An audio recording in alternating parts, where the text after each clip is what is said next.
మరియు ఉపాధ్యాయులందరికీ నమస్కారాలు. విద్యార్థులందరికీ శుభాభివందనాలు.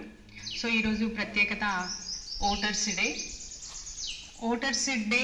ఓట్ అంటే ఏంటి, అసలు మనకు ఎన్నికలు ఎందుకు అవసరం వచ్చాయి మన దేశానికి అనేది మనం ఈరోజు తెలుసుకోవాల్సిన అవసరం ఉంది.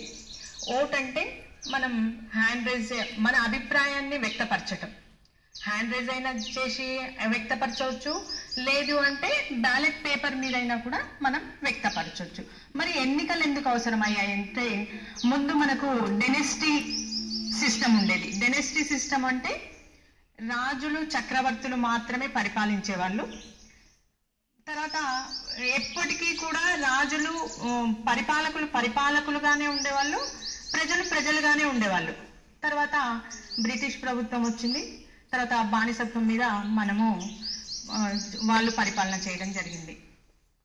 1947లో మనకు స్వాతంత్రం వచ్చింది. స్వాతంత్రం వచ్చిన తర్వాత మనం ఇండియన్ కాన్స్టిట్యూషన్ రాసుకోవడం జరిగింది. అంటే ప్రణాళిక, దాన్ని ప్లానింగ్ బుక్ అని కూడా అనొచ్చు. అది రాజ్యాంగము మనకు, అందులో మనం ఎలా ఉండాలి అనేది దాని గురించి తెలియచేస్తుంది.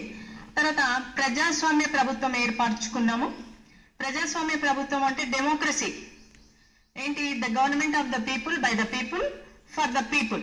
అంటే ప్రజల చేత, ప్రజల కొరకు మనలో మనం ఒకరిని ఎన్నుకోవటం డెమోక్రసీ అంటే. నెక్స్ట్ అంటే ఇంత పెద్ద సువిశాల భారతదేశంలో మనం అందరం ఒకే దగ్గర ఉండి సమావేశం నిర్వహించుకోవాలంటే చాలా జనాభా కలిగిన దేశం కాబట్టి ఇది సాధ్యం అవ్వలేదు. కాబట్టి అప్పుడు మనకు ఎన్నికలు అవసరమయ్యాయి. 1950లో ఈ ఎలక్షన్ కమిషన్ నియమించడం జరిగింది. 1950 జనవరి 25న ఎలక్షన్ కమిషన్ ఏర్పడింది. దీని ద్వారా మనం ఏంటి అంటే ఎలక్షన్స్ ఎలా నిర్వహించుకోవాలి. ఇందులో త్రిసభ్య కమిటీ అని 3 IAS అధికారులు ఉంటారు. ఇది స్వయం ప్రతిపత్తి గల సంస్థ ఎలక్షన్ కమిషన్. సో ఆర్టికల్ మనకు రాజ్యాంగంలోని 15వ భాగంలో 324వ ఆర్టికల్ ప్రకారము రాష్ట్రపతి గవర్నర్ల అనుమతితో మన దేశంలో ఎక్కడ ఏ స్టేట్ లో అయినా కూడా ఎన్నికలు నిర్వహిస్తుంది ఎలక్షన్ కమిషన్.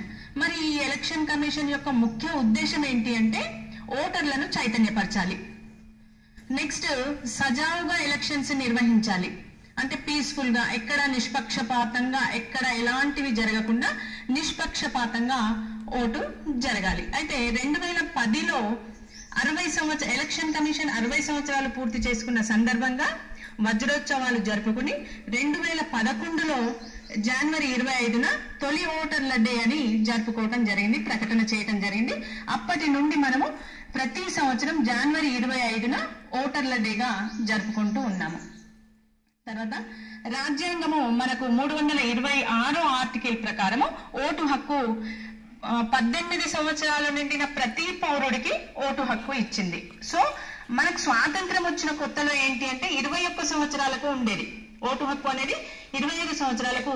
కానీ 1998 61వ రాజ్యాంగ సవరణ ద్వారా మనకు 18 సంవత్సరాలకు నిండిన ప్రతి పౌరుడు కూడా ఓటు హక్కు కలిగి ఉన్నాడు. కానీ మనకి ఎలక్షన్స్ స్టార్టింగ్ లో 1952లో ఎలక్షన్స్ జరిగాయి, సార్వత్రిక ఎన్నికలు. ఆ సార్వత్రిక ఎన్నికల్లో ఏంటి అంటే అప్పుడు మన దేశంలో లిటరసీ చాలా తక్కువ ఉంది, 7% మాత్రమే ఉంది. సో మరి అప్పట్లో చదువు ఎవ్వరికీ లేదు. మరి ఎలక్షన్స్ ఎలా నిర్వహించాలి, ఒక పెద్ద సమస్యగా తయారైంది.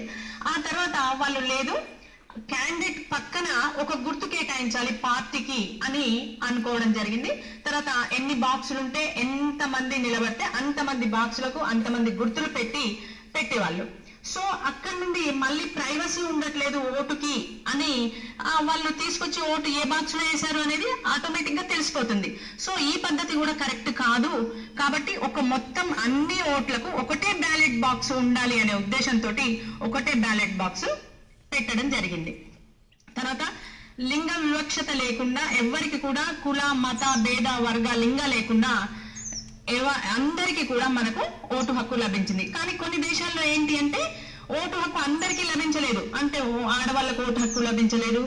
నెక్స్ట్ కొన్ని చోట్లలో ఏంటి అంటే ఎక్కువ ట్యాక్స్ ఎవరైతే పే చేస్తారో, విదేశాలలో ఎక్కువ ట్యాక్స్ ఎవరైతే పే చేస్తారో వాళ్ళకే ఓటు హక్కు ఇచ్చేది. కానీ మన భారత రాజ్యాంగం మనకు అలాంటిదేమీ లేదు. సార్వజనీన ఓటు హక్కు అంటారు. సో 18 సంవత్సరాలు నిండిన ప్రతి పౌరుడికి ఓటు హక్కు లభించడం జరిగింది. సో ఇంకా ఏంటి అంటే గ్రామీణ ప్రాంతాలలో ఓటు హక్కు శాతం అంటే ఓట్లు పోలైన ఓట్లు 60% నుండి 70% వరకు పోలవుతున్నాయి. కానీ పట్టణ ప్రాంతాల్లో మాత్రము 40% ఓటు పోలవుతున్నాయి. అంటే మరి వాళ్ళకి చదువు రావట్లేదా అని కాదు, చదువు లేదు అని కాదు, లైన్ లో పోయి నిలబడలేక కేర్లెస్ గా ఉండి ఓటు విలువ తెలియక వాళ్లకు ఓటు వేయకుండా ఉంటున్నారు.